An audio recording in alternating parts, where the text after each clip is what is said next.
Hello and welcome to English classes by Nitya Kapoor. And in today's class, we are going to study some common phrasal verbs which are used in everyday life, like everyone uses it, and it is very important for you guys to understand it. So before we start with this video, I would like to request all of you to please subscribe to my channel, to please like this video. It really motivates me. And do check out my channel. It really has very interesting and useful stuff for you. So without further ado, let's get into this video. So what are common phrasal verbs? So what are phrasal verbs? Phrasal verbs are just 2 to 3 words, not a sentence, but just 2 to 3 words which have their own meaning. Like they have their own meaning. So let's see. So the first word here is look after. Look after का क्या मतलब होता है? देखभाल करना. किसी की तबीयत खराब है तो you look after the sick. तो nurses look after the patients. The doctor looks after the patients. किसी की भी देखभाल करना, किसी की भी हेल्प करना, उनको अपने डिजीज से ओवरकम करने में को हम क्या कहते हैं? Look after. तो इसका मीनिंग क्या है?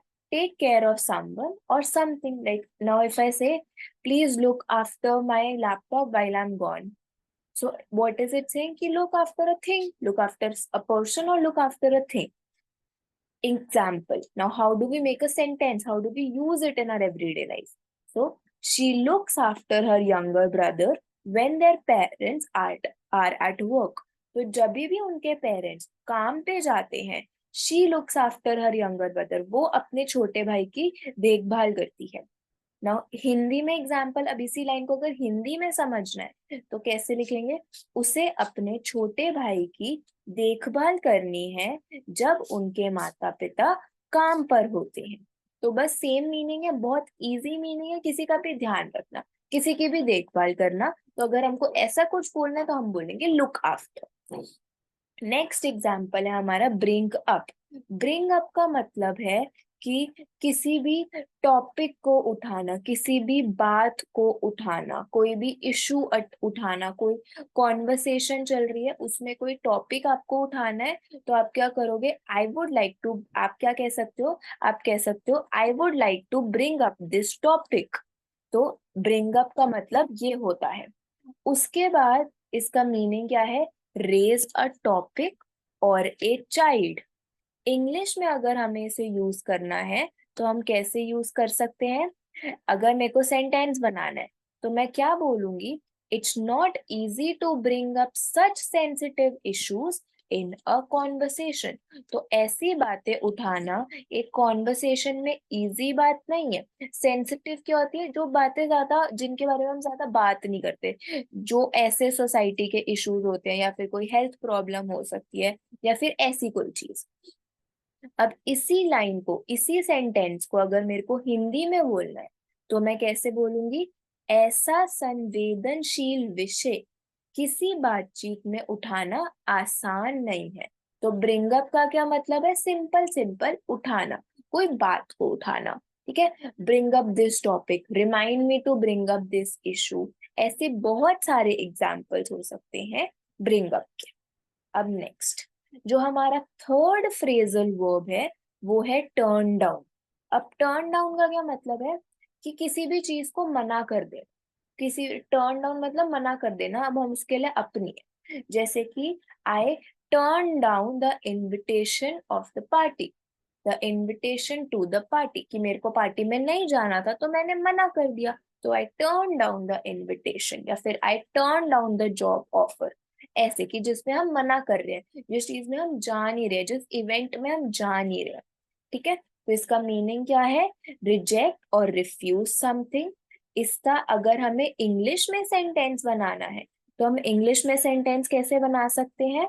Unfortunately they turn down my job application. तो उन्होंने मतलब मेरी जॉब एप्लीकेशन टर्न डाउन कर ली. उन्होंने मेरी जॉब एप्लीकेशन एक्सेप्ट नहीं की, उन्होंने मेरे को मना कर दिया. अब मुझे अगर यही सेंटेंस, यही सेम सेंटेंस अगर मुझे हिंदी में बोलना है तो मैं क्या बोलूंगी?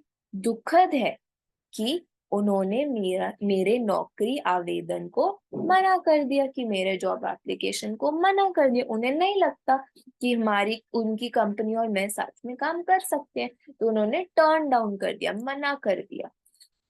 नेक्स्ट हमारा फोर्थ फ्रेजल वर्ब है आज का, कम अक्रॉस। कम अक्रॉस मतलब कि चलते चलते मिल जाना, या चलते चलते कोई दिमाग में बात आ जानी, ऐसी रैंडमली कोई भी चीज बात ध्यान आ जाना, कुछ मिल जाना, कोई मिल जाना, कोई बात याद आ जाना, तो उसका मतलब क्या होता है, कम अक्रॉस। ठीक है, I came across an old friend of mine in the park. मैं पार्क में थी, मेरे को एक ओल्ड फ्रेंड मिल गई। I love the thought that came across my mind when I went to sleep. तो जब मैं सोने जा रही थी तब मेरे दिमाग में एक बात आई थी और मुझे वो बात बहुत अच्छी लगी। ठीक है, तो ऐसी चीजें जो हो जाती है, मिल जाती है। तो मीनिंग क्या है, फाइंड और मीट बाय चांस। एग्जाम्पल, अगर सेंटेंस इंग्लिश में बनाना है मैंने आपको बता दिया, अब और जो मैंने लिखा हुआ है वो देख लो। During my trip I came across an old friend in the city. तो जब मैं ट्रिप पे था तो मेरा एक पुराना दोस्त मिल गया था सिटी में। फिर अगर इसी सेंटेंस को मेरे को हिंदी में बोलना है तो मैं कैसे बोलूंगी, मेरी यात्रा के दौरान मैं शहर में एक पुराने दोस्त से मिल गया। बस वो मुझे मिल गया, हमने प्लान नहीं करा था, वो बस ऐसे ही मिल गया। अब हमारा फिफ्थ फ्रेजल वर्ब है setup.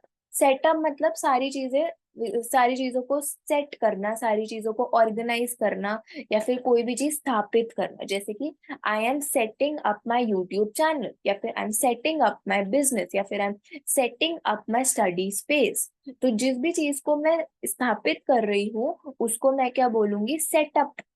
I'm setting it up. I'm setting up my laptop. I'm setting up the settings of my laptop. कुछ भी। मीनिंग क्या हुआ, अरेंज और इस्टेब्लिश समथिंग। कोई नई चीज बनाना या फिर चीजों को अरेंज कराना। अब अगर मेरे को ये सेंटेंस में यूज करना है तो मैंने आपको बताया और कैसे कर सकते हैं। They set up a new business in the downtown area. तो उन्होंने अपने घर के पास क्या करा, एक नया बिजनेस सेटअप कर लिया, एक नया बिजनेस इस्टेब्लिश कर लिया, एक नया बिजनेस बना लिया। अब इसी सेंटेंस को अगर मेरे को हिंदी में बोलना है तो मैं क्या बोलूंगी, उन्होंने शहर के डाउनटाउन क्षेत्र में एक नया व्यापार स्थापित किया। सिंपल। नेक्स्ट, अब मेरा नेक्स्ट फ्रेजल वर्ब है पिकअप। पिकअप मतलब कि अगर मैं बोलूं पिकअप माई ऑर्डर या पिकअप दिस ग्लास, किसी भी चीज को उठाना। ठीक है, उठा लेना, ले लेना, इसको क्या कहते हैं, उठाना। मीनिंग लिफ्ट, उठाना, या फिर कलेक्ट समथिंग की कुछ ले लेना। जैसे pick up my order, I have to go pick up my order from this place. ठीक है, मुझे वहां जाकर अपने ऑर्डर को कलेक्ट करना है ना, वही। अब अगर मेरे को इसको सेंटेंस में यूज करना है तो हम कैसे करेंगे, can you pick up some groceries on your way home. क्या तुम घर आते आते कुछ ग्रोसरीज लेते आओगे, उठाओगे, कलेक्ट करते आओगे। ठीक है, अब यही एग्जाम्पल को मेरे को अगर हिंदी में बोलना है तो मैं कैसे बोल सकती हूँ, क्या आप घर जाते समय कुछ किराने उठा सकते हैं, कुछ ग्रोसरीज उठा सकते हैं। बस। अब नेक्स्ट हमारा फ्रेजल वर्ब है गिव अप। गिव अप करना मतलब छोड़ देना, सरेंडर कर देना, हार मान लेना कि भाई बहुत ट्राई हो गया, बहुत ट्राई कर लिया, अब नहीं हो रहा, तो आप गिव अप कर देते हैं। ठीक है, I tried my best before I give up, कि मैंने उस चीज को छोड़ने से पहले, हार मानने से पहले अपना पूरा ट्राई कर लिया।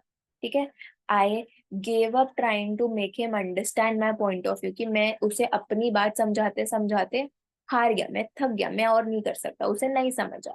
तो हार मान लेना, सरेंडर कर लेना, अब और ट्राई ना करना। तो मीनिंग क्या है, सरेंडर और स्टॉप ट्राइंग। अगर मेरे को इसको इंग्लिश में एक सेंटेंस में यूज करना है तो मैं कैसे कर सकती हूँ, आफ्टर न्यूमरस अटेम्प्ट्स, की बहुत बार ट्राई करने के बाद, he decided to give up smoking. उसने डिसाइड कर लिया कि वो अब स्मोकिंग करना छोड़ रहा है। Smoking is injurious to health, किसी को कुछ स्मोक नहीं करना चाहिए। अब इसी सेंटेंस को अगर मेरे को हिंदी में बोलना है तो मैं कैसे बोलूंगी, अनेक प्रयासों के बाद उसने सिगरेट पीना छोड़। Very good. चलो, अब हमारा जो नेक्स्ट फ्रेजल वर्ब है वो है गो ऑन। गो ऑन का क्या मतलब है, अगर मैं बोलूं go on with your work, अपना काम करते रहो, जो कर रहे हो वो करते रहो। Go on with studying, go on working, जो कर रहे हो वो करते रहो, उसे कंटिन्यू रखो, तो जारी रखना। इसका मीनिंग क्या हुआ, कॉन्टिन्यू और प्रोसीड। अब अगर मेरे को इसको सेंटेंस में यूज करना है तो मैं कैसे कर सकती हूँ, the meeting will go on for another our, कि अभी ये जो मीटिंग चल रही है ना ये 1 और घंटा कंटिन्यू होगी, will go on for 1 more hour। अगर मेरे को इसी सेंटेंस को हिंदी में बोलना है तो मैं कैसे बोल सकती हूँ, बैठक 1 और घंटे तक जारी रहेगी, कि जो मीटिंग है वो 1 और घंटे तक जारी रहेगी। अब हमारा आज का 9th फ्रेजल वर्ब क्या है, टर्न अप। टर्न अप मतलब कहीं पहुंच जाना, कि कोई पहुंच गया, ठीक है। I will turn up at 6 PM, मैं 6 बजे ही आऊंगी। He didn't turn up yesterday, वो कल नहीं आया था, वो कल छुट्टी पे था, वो कल नहीं पहुंचा था। तो पहुंचना, आना, ऐसी चीजों के लिए हम टर्न अप यूज करते हैं। अराइव और अपीयर है इसका मीनिंग। अब अगर मेरे को इसको एक इंग्लिश के सेंटेंस में यूज करना है तो मैं कैसे करूंगी, I hope he turns up at the party tonight, कि वो आज पार्टी में आ जाए, मैं ये होप कर रही हूँ। ही turns up at the party. Next, अगर इसी मेरे को सेंटेंस को हिंदी में बोलना है तो मैं कैसे बोलूंगी, मुझे उम्मीद है कि वह आज रात पार्टी में पहुंचे। अब हमारा आज का लास्ट फ्रेजल वर्ब है ब्रेक डाउन। ब्रेक डाउन का मतलब कुछ भी टूट जाना, ठीक है, कुछ भी खराब हो जाना, टूट जाना, खराब हो जाना। My car broke down in the middle of the road, मतलब मेरी गाड़ी रोड के बीच में खराब हो गई, तो टूट जाना या खराब हो जाना। अब इसका मीनिंग है फेल और कोलैप्स। इंग्लिश में अगर हमें इसका सेंटेंस बनाना है तो हम कैसे बनाएंगे, the car broke down on the way to the airport, कि जब एयरपोर्ट जा रहे थे कार खराब हो गई। अब अगर इसी सेंटेंस को मेरे को हिंदी में बोलना है तो मैं कैसे बोलूंगी, कार एयरपोर्ट की तरफ जाते हुए टूट गई, चलना बंद हो गई, टूट गई। सिंपल। ये सारे बहुत सिंपल सिंपल थे और ना ये बहुत ज्यादा यूज होते हैं, तो आपको ना ये बहुत ज्यादा हेल्प करेंगे। और अगर आपने आज क्लास में कुछ नया सीखा है तो डेफिनेटली सब्सक्राइब करें। मेरे पास ऐसी बहुत सारी वीडियोस है, उन्हें चेक करते रहिए, और मैं नई वीडियोस लाती रहती हूँ, उन्हें चेक करते रहिए। चैनल सब्सक्राइब करिए, वीडियो को लाइक करिए। और अगर कोई भी क्वेश्चन है या अगर आपको कोई भी डाउट है या आप कोई भी चीज नहीं सीखनी चाहते आप डेफिनेटली कमेंट करिएगा, मैं उस पर डेफिनेटली डेफिनेटली वीडियो बनाऊंगी और आपके डाउट्स क्लियर करूंगी। Thank you so much for watching. Now we'll meet in our next video. Bye bye.